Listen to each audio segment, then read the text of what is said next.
Ladies and gentlemen, hey, hi, how you doing? Welcome back to the channel. Thank you so much for stopping by.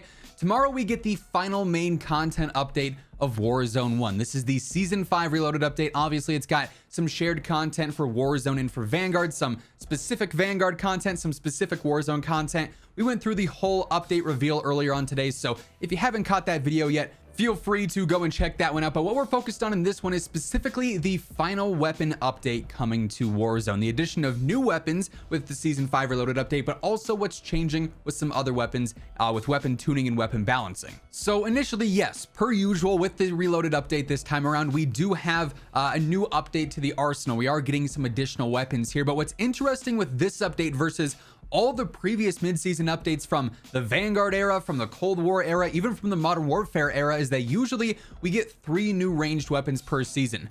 2 of them drop initially at the start of the season and are a part of the battle pass with free tiers. We already have that for the season. And then with the mid-season update or the Reloaded updates, we get 1 new additional ranged weapon, whether it's a sniper, an LMG, a rifle, doesn't matter. It's just not a melee weapon, right? But this time around, we actually have not 1, but 2 new ranged weapons dropping for free technically with the Reloaded update. This is the Lienna 57, and that's going to be an LMG, but it's almost like an LMG rifle hybrid because it's an LMG that's meant for like mid-range and playing aggressive. Then we also have the BP50, which is a fully auto bullpup rifle, very similar to the F2000 from like say MW2 for instance, or just the normal F2000, right? So we got 2 weapons dropping with this mid-season update. I would expect both of them to be pretty solid when it comes to like general meta competition. I'd be surprised if either one of them were lackluster. You never know, they could be, but usually with the mid-season weapons, because they're available for free, but also as store bundles right away whenever they drop,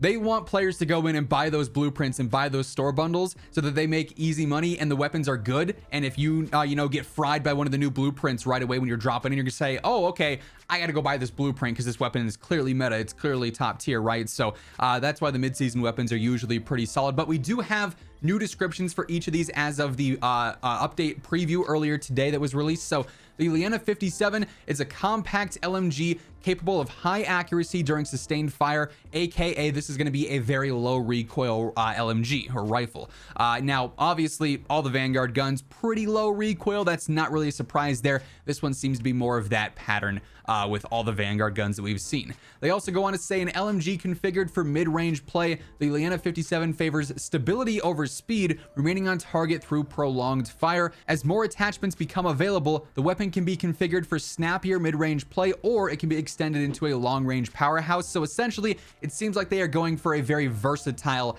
LMG build here. You can build it to be faster and speedier and be that LMG AR hybrid, or almost even LMG SMG hybrid if you want to go to that length there. Oh, or you could use this as a medium to long range weapon as well. And I think most of those changes are probably going to come in the form of different barrels. There are probably some barrels that are meant for, fast fire rate but bad recoil for close range, but also some barrels that are good for really good control but slow you down a ton, so they're good for long range. Plus we'll probably see some magazines that offer similar pros and cons, maybe one that speeds up the fire rate and hurts the control, and maybe one that slows down the fire rate and adds more damage or something along those lines. It does seem like it's going to be pretty versatile.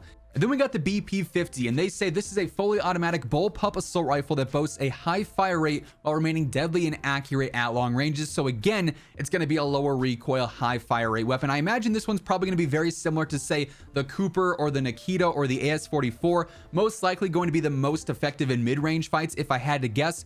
They say bring along scavenger when deploying this ammo hungry weapon, which is exactly the niche that the Cooper, the Nikita, and the AS44 fill and fit into there. Its fast fire rate helps to eliminate enemy operators before they can react, but watch that ammo count. Use Gunsmith to further increase the weapon's fire rate to create a more stable firing platform. So like I said, it seems like it's going to be one of those more mid-range, maybe sniper support-esque rifles. Maybe not the greatest for long range. We'll have to see how much we can minimize the recoil over range. If we can drop it down like the Coopers, it could certainly be viable if it has good velocity for that. Now, do keep in mind, again, like I said, both of these weapons are going to be free through an in-game challenge. Unfortunately, with this reveal, they did not specify the challenges, but as always, they relate to whatever weapon you're unlocking. So for the BP50, you're going to have to use a rifle and complete a semi-basic challenge. For the Lienna 57, you're going to have to use an LMG and complete a semi-basic challenge. They've made the unlock challenges a bit easier over the past few seasonal updates, so hopefully that trend continues here. You can also buy a store blueprint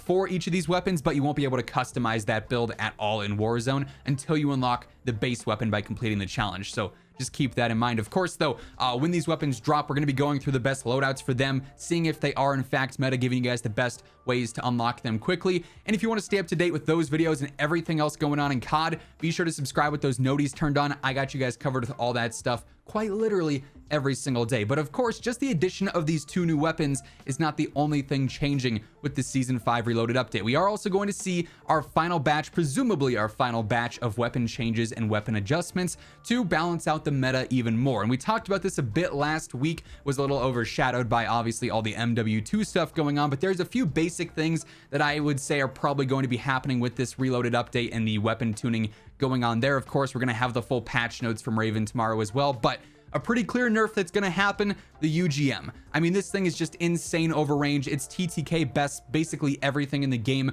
past like 40 meters. The thing is just absurd. Lack of a damage drop off, low recoil, insane ammo capacity and damage per mag. Like, this thing just has it all. It's obviously very slow and the reload sucks, but outside of that, it's almost unbeatable. So I fully expect the UGM to get nerfed for long range. On the opposite side of things, for close range, the PPSH is obviously the most dominant SMG right now. I would fully anticipate a nerf to that in some capacity, either to reduce the mobility, to reduce the damage a little bit and help out that TTK, bring it more in line with something like the Blixen, the MP40, so on and so forth. Also would not be surprised if we saw the Armaguerra, the Arma 43 nerfed as well, because that is like the number 2 picked SMG, also frying up close. Most recently, we saw a pretty significant spike in usage with the Garanko, the PTRS sniper from Vanguard, because the thing is spammable. It can one-hit at any range. It's like a 2-shot to the body, ridiculously strong. It's kind of become almost too strong, so there's 2 ways I could see them balancing this. Either they're going to just outright nerf the Garanko, maybe bring it more in line with something like the 3-line or the other Vanguard snipe so that it's not so dominant and so much better than every other sniper, or maybe they end up buffing some of the other snipers, sort of bringing back that sniper meta that's been missing for several seasons now to make them stronger like the Garanko is and have them be a little bit more competitive that way. They could go either or there. I'm curious to see how they adjust that. Then the final thing, in the blog post for Season 5 Reloaded, Raven mentioned that on the new Rebirth LTM, that is Rebirth Supreme, there's going to be a bunch of fan favorite blueprints on the ground, likely a lot of Cold War and MW blueprints. And recently, we've seen them start to buff things from MW and Cold War, you know, the Grau, the Kilo, so on and so forth. I've seen some solid buffs recently. I'm really hoping that with the addition of these new fan favorite blueprints returning and the ground loot being focused around those, at least for Rebirth, that they're going to buff some more MW weapons primarily. Also, some Cold War ones would be cool as well. Basically anything that's not Vanguard. Give me a weapon that's got some personality to it, please. Hopefully we see some cool changes there. As mentioned though, once the full patch notes are out, we are going to be breaking all those down in full detail so you guys know exactly what is meta, what is not meta anymore, and what all ended up changing. But as for this preview, that effectively wraps things up. If you guys enjoyed the video, let me know by dropping a like on it. Would be seriously appreciated. And if you are new to the channel, or if you have not already subscribed, every single day I got you covered with the latest news, updates, loadouts, tips, everything else going on in COD. You're going to find that all right here, so feel free to subscribe with those noties turned on. And as always, if you guys want to check out any of my partners, be sure to use code IMMORTAL for discounts on all Scuff, G Fuel, Gamer Advantage, and Control Freak products. And the links for all those can be found down below. But once again, thank you so much for tuning in. And until next time, take it easy, have an awesome rest of your day. I'll catch you guys later. Peace out.